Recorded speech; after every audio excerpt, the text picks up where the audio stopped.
पाकिस्तानची हेर ज्योती मल्होत्राचे एकापेक्षा अनेक कारनामे आता समोर येत आहेत। पाकिस्तानी उच्चायुक्तालयात कॉन्टॅक्ट असलेल्या ज्योतीला बांगलादेशला देखील जायचं होतं। ज्योतीचा प्लॅन नेमका काय होता पाहूयात या रिपोर्टच्या माध्यमातून।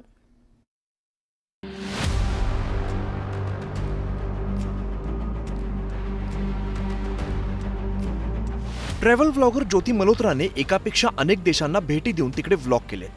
व्लॉग करणाऱ्या ज्योतीने अनेक धोकादायक कारनामेही केलेत। ज्योती मल्होत्राचं पाकिस्तान कनेक्शन किती स्ट्रॉंग होतं ते आता बघूया। हा बघा पाकिस्तानी एजंट सोबतचा तिचा सेल्फी न्यूज 18 लोकमतच्या हाती लागलाय। हा सेल्फी त्याच अधिकाऱ्याचा आहे जो पाक दूतावासात केक घेऊन जात होता। पहलगाममधल्या दहशतवादी हल्ल्यात 26 पर्यटकांचा मृत्यू झाला होता। त्यानंतर दिल्लीतील पाकिस्तानी दूतावासात हा कर्मचारी केक घेऊन जात होता। त्यावेळी पत्रकारांनी हटकल्यावरती त्याने पळ काढलेला होता। त्याच एजंट सोबतचा ज्योतीचा व्हिडिओ आता समोर आलाय। ज्योती त्या एजंट सोबत हसून गप्पा मारताना या व्हिडिओमध्ये दिसते। यावरूनच लक्षात येतंय की ज्योती पाकिस्तानी एजंट्सच्या अत्यंत निकट होती। ती पाकिस्तानमध्ये 2-3दा गेलेली आहे। पहलगाममध्ये हा अटॅक व्हायच्या थोडे दिवस आधी गेलेली आहे। लेहमध्ये गेलेली आहे। त्याच्यानंतर थायलंडमध्ये मलेशियामध्ये जाऊन आलेली आहे। पाकिस्तानच नव्हे तर भारतासोबत सध्या शत्रुत्व ओढवून घेतलेल्या बांगलादेशमध्ये सुद्धा ज्योती जाणार होती। तिचा बांगलादेशचा व्हिसा येणार होता। बांगलादेशला जाण्याआधी ज्योती कोणत्या देशांमधून जाऊन आली होती ते सुद्धा आपण बघूया। पाकिस्तान, चीन, भूतान, इंडोनेशिया, दुबई आणि थायलंडमध्येही ज्योती मल्होत्रा जाऊन आलेली आहे। बांगलादेशमध्ये जाऊन ज्योतीला सिक्रेट माहिती कोणाला तरी द्यायची होती का त्या दृष्टीने आता तपास केला जातोय। दररोजचे तिचे 5 स्टार हॉटेलमध्ये सोजन्स चालू आहेत आणि बाकी चालू आहे। तर हा पैसा जो आहे तो कुठून तरी बाहेरनं आलेला आहे। असे पैसे हे लोक अनेक लोकांना देतात आणि लोकांकडे पैशाची चणचण असल्यामुळे ते अशा प्रलोभनांना फार लवकर बळी पडतात। ज्योती मल्होत्रानं केलेल्या पाकिस्तानच्या वाऱ्या आणि बांगलादेशचा आगामी दौरा ही धोक्याची निशाणी समजायला हवी। पाकिस्तान आणि बांगलादेश हे भारताचे 2 शत्रू राष्ट्र जवळ येत असल्याचं स्पष्ट होत आहे। त्यामुळे ज्योती मल्होत्रासारख्या इतर हेरांना लवकरात लवकर अटक करून त्यांचं सिंडिकेट नष्ट करण्यावर भर देण्यात आलाय। संतोष गोरे, न्यूज 18 लोकमत, मुंबई। पिंपरी चिंचवड शहरातील 100हून अधिक सदनिका असलेल्या गृहनिर्माण सोसायट्यांना सांडपाणी प्रक्रिया प्रकल्प कार्यान्वित करण्याबाबत 3 वेळा नोटिसा देण्यात आल्या होत्या। मात्र त्यानंतरही या नोटिसांकडे दुर्लक्ष करणाऱ्या 184 सोसायट्यांचे नळजोड बंद करण्याचा निर्णय महापालिकेनं घेतलाय।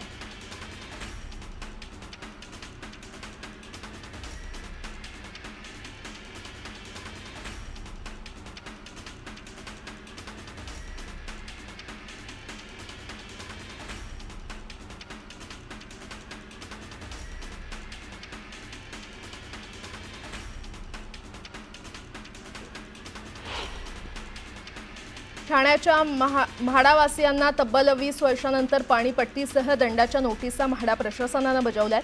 देयकासह दंडाची रक्कम भरली नाही तर कारवाई करण्याचा इशारा प्रशासनानं दिलाय। तर या कारवाईच्या भीतीमुळे नागरिकांमध्ये अस्वस्थता पसरली असून त्याच्या मदतीसाठी सत्ताधारी पक्षाचे नेते पुढे सरसावले। गृह राज्यमंत्री योगेश कदम यांनी मुंबई मेट्रोनं प्रवास केलाय। मुंबईमध्ये मंगळवारी रात्री अचानक सुरू झालेल्या पावसामुळे शहरातील रस्त्यांवर मोठ्या प्रमाणात वाहतूक कोंडी झाली होती। त्यामुळे वेळ वाचवण्यासाठी आणि प्रवास सुलभ करण्यासाठी त्यांनी मेट्रोनं प्रवास केला। यावेळी त्यांनी मेट्रोच्या नियोजनाचं कौतुक केलं। मुंबई, ठाणे, नवी मुंबई, कल्याण, डोंबिवली, पनवेल, उल्हासनगर, अंबरनाथ आणि बदलापूर या शहरांचा पाण्याचा प्रश्न सोडवण्यासाठी प्रयत्न केले जाणार आहेत। यासाठी 2 धरणं बांधण्यास राज्य मंत्रिमंडळाच्या बैठकीत मंजुरी देण्यात आली आहे। राज्यात ॲप आधारित प्रवासी सेवेत विनाकारण फेरी रद्द करणाऱ्या चालकाला एकूण भाड्याच्या 10% किंवा 100 रुपये दंड आकारण्याची तरतूद करण्यात आली आहे। त्याचबरोबर काहीही कारण न देता प्रवाशानं ही फेरी रद्द केल्यास त्यांनाही 5% किंवा 50 रुपये दंड आकारण्याची तरतूद धोरणात करण्यात आली आहे। जळगावच्या यावलमध्ये दुचाकी आणि स्कूल बसची जोरदार धडक झाली। अपघातात दुचाकीवरील दोघांचा जागीच मृत्यू झाला। जळगाव जिल्ह्यातील जामनेरमध्ये ट्रॅक्टरचा भीषण अपघात झाला। चालकाचं ट्रॅक्टरवरील नियंत्रण सुटल्यानं 20 फूट खोल दरीत कोसळून चालकाचा जागीच मृत्यू झाला। नागपूर बिलासपूर मार्गावर रेल्वेनं प्रवास करणाऱ्या प्रवाशांची संख्या मोठ्या प्रमाणात वाढल्यानं रेल्वे प्रशासनाला चांगलाच हुरूप आलाय। या पार्श्वभूमीवर वंदे भारत एक्सप्रेसच्या संरचनेत बदल करून या ट्रेनला आणखी 8 कोच जोडण्याचा निर्णय रेल्वे खात्यानं घेतलाय। जून महिन्याच्या पहिल्याच आठवड्यात मुंबईत पाऊस दाखल होणार असल्यामुळे पावसाळ्यासाठी मुंबई महापालिकेची सर्व यंत्रणा सज्ज झाली आहे। दरड पडणे, इमारती दुर्घटना यासारख्या घटनांमध्ये बचाव आणि मदत कार्यासाठी मुंबई अग्निशमन दलाबरोबरच एनडीआरएफचं पथक मुंबईसह पूर्व आणि पश्चिम उपनगरांमध्ये तैनात ठेवण्यात येणार आहे। ठाण्यामध्ये महापालिकेच्या टेमघर जलशुद्धीकरण केंद्र पावसाळ्यापूर्वीच्या कामांसाठी आज 12 तासांसाठी वितरण बंद करण्याचा निर्णय घेतलाय। त्यामुळे गुरुवारी दुपारी 12 वाजल्यापासून शुक्रवारी दुपारी 12 वाजेपर्यंत 24 तासांसाठी ठाणे दरम्यान पाणी पुरवठा बंद असेल। शैक्षणिक वर्ष 2025-26 साठी 3 वर्ष कालावधीच्या पूर्णवेळ पोस्ट एसएससी पदविका अभियांत्रिकी आणि तंत्रज्ञान आणि वास्तुकला अभ्यासक्रमाच्या प्रथम वर्षाच्या प्रवेश प्रक्रियेसाठी ऑनलाईन अर्ज नोंदणीचं वेळापत्रक जाहीर करण्यात आलंय। विद्यार्थ्यांना 16 जूनपर्यंत ऑनलाईन पद्धतीनं अर्ज करता येणार आहे। देशाचे चीफ जस्टिस गवई यांनी खुर्चीची आणि स्वतःची गरिमा राखली पाहिजे असं वक्तव्य प्रकाश आंबेडकर यांनी केलंय। तर ज्यांनी मान सन्मान राखला नाही अशा सेक्रेटरींना नोटीस पाठवण्याची मागणी देखील त्यांनी केली आहे। नांदेडमध्ये गुंड अनवर अली खानच्या पक्षप्रवेशावरून अशोक चव्हाण आणि चिखलीकरांमध्ये जुंपले। अजित पवारांनी स्थानिक नेत्याची कानउघडणी करावी असं अशोक चव्हाण म्हटले होते। दरम्यान भाजपमध्ये मटका चालवणारे लोक आहेत असं म्हणत चिखलीकरांनी चव्हाण यांना प्रत्युत्तर दिलं। पुण्यामध्ये काँग्रेसला आणखी एक धक्का बसणार आहे। राहुल शिरसाट काँग्रेसला रामराम ठोकण्याच्या तयारीत आहेत। लवकरच काँग्रेसचा अंत होणार अशी पोस्ट केल्यानं चर्चांना उधाण आलंय। प्राथमिक शिक्षण हे गावखेड्यात मिळालं पाहिजे। राज्यातील 8000 गावात प्राथमिक शाळा नाहीयेत। यावर बच्चू कडू यांनी ही प्रतिक्रिया दिली आहे। बलूच लिबरेशन आर्मीनं पाकिस्तानच्या लष्करी वाहनावर जोरदार हल्ला चढवला। आयडी हल्ल्यात वाहनाचं मोठ्या प्रमाणात नुकसान झालंय, तर पाकचे सैनिक देखील जखमी झाल्याचं बोललं जातंय। दरम्यान बलूच आर्मीकडून या संदर्भातला व्हिडिओ जारी करण्यात आलाय। पाकिस्तानसह तुर्की आणि अझरबैजानची भारत आर्थिक कोंडी करणार आहे। कृषीमाल आयात निर्यात करण्यासाठी लागणाऱ्या पॅकेजिंग इंडस्ट्रीवर बहिष्कार घालण्याचा निर्णय महाराष्ट्र चेंबर्स ऑफ कॉमर्सनं घेतलाय। ओडिशाची युट्यूबर प्रियंका सेनापतीचे 3 हॉटेल आहेत आणि या हॉटेलचीही पोलिसांकडून चौकशी करण्यात येते। प्रियंका सेनापतीचे वडील हे सर्व हॉटेल चालवत होते। पारिजात रेस्टॉरंट, न्यू पारिजात हॉटेल आणि पारिजात लॉज अशी या हॉटेल्सची नावं आहेत।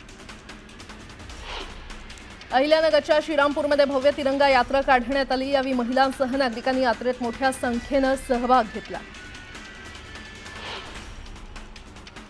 मावळ तालुक्यात तिरंगा रॅली काढण्यात आली। यावेळी रॅलीमध्ये मोठ्या संख्येनं नागरिकांनी सहभाग घेत सैनिकांना अभिवादन केलं। कल्याणमधील मंगल राघव नगरमध्ये इमारतीचा स्लॅब कोसळल्यामुळे मोठी दुर्घटना घडली। 4 मजली इमारतीचा दुसऱ्या मजल्यावरचा स्लॅब थेट तळ मजल्यापर्यंत कोसळला। या दुर्घटनेत 6 जणांचा मृत्यू झाल्याची माहिती आहे।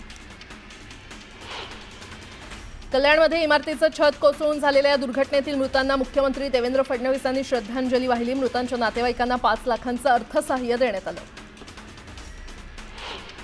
अंबरनाथमध्ये पावसानंतर विजेच्या खांबाला स्पर्श झाल्यानं विजेचा धक्का लागून 17 वर्षीय तरुणाचा मृत्यू झाला। अंबरनाथच्या न्यू भेंडीपाडा केटी स्टील कंपनीजवळ ही दुर्घटना घडली।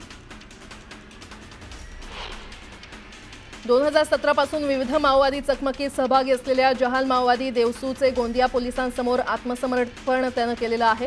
देवसूवर 3.5 लाख रुपयांचं बक्षीस होतं। गोंदिया जिल्ह्यामध्ये 2024 पासून 3 माओवाद्यांनी आत्मसमर्पण केलं। अमरावतीतल्या तपोवन परिसरात अनाथ आणि HIV बाधित मुलांचा सांभाळ करणाऱ्या गोकुळ आश्रमच्या संचालिका गुंजन गोळे यांना एका इम्रान नावाच्या इसमानं फोनवरून धमकी दिली।